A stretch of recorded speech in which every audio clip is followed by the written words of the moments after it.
Why do I want Alonso more than De Zerbi? In some ways, I think is a bit of a naive question, but in other ways, I think is understandable.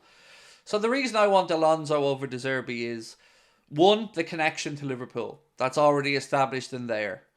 Two, I feel like he has the gravitas and pulling power in world football that I don't personally think De Zerbi has. With regards to coaching ability, look, De Zerbi's been around longer in that regard. De Zerbi has far more experience and has done it in multiple leagues. But you also have to look at how Xavi Alonso got to this point in his fledgling managerial career where we're already talking about him with such confidence. And part of that has to do with the latter part of his playing days. So if you look into it, he was very strategic when he was at Real Madrid about joining Bayern Munich. And why did he join Bayern Munich? It's to learn off Pep Guardiola. So even in his latter playing days, it was always something Alonso was looking towards and building towards, learning from Mourinho, Ancelotti, coming to Pep Guardiola and Bayern Munich. It was done with a reason, being he was planning ahead. He was looking to become a manager and a coach.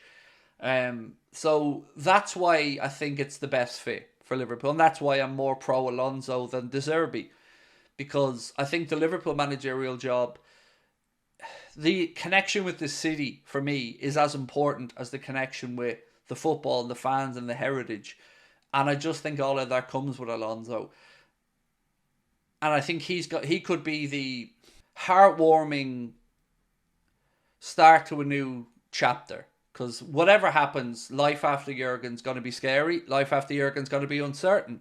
And I just think Alonso's a better bridge to the new era. Because he's a little bit more familiar, if that makes sense. Alonso hasn't got the experience to manage a top club just yet. But he has. That's the point I'm trying to make. He has in another way. Because he's been planning for a top job. He's been planning towards this since he was a player. And has made decisions strategically to put him in places to get his career to that top level. It might be a year too soon. Ideally, if Jurgen stayed till the end of next season, this probably is a much easier conversation with everybody because we have a bigger sample size with Alonso. You can't not be impressed with what he's done so far with this Leverkusen team. Unbeaten in the Bundesliga, sailing through in the Europa League group stages. That's... whatever we think, that's impressive. But he hasn't got over the line yet. He hasn't won the title yet. We've seen managers as well, like Steven Gerrard, who had a good start to their young careers.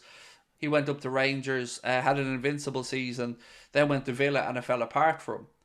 So I think Alonso will be a bit more calculated in looking at the next job and will ask for, I'm sure, more questions around the structure, budgets, that type of stuff than he probably would have when he accepted a job like Bayer Leverkusen, because he'll know the demands to manage Liverpool and what will be expected from him to deliver will be probably exceeding Leverkusen. I'm sure the plan there was probably get them back into the Champions League, not to go and win the Bundesliga straight away, although that will now be the goal for him. Pep had 1 year with the Barca B team before he managed Barcelona. Exactly. Sometimes players are just fast-tracked for a reason.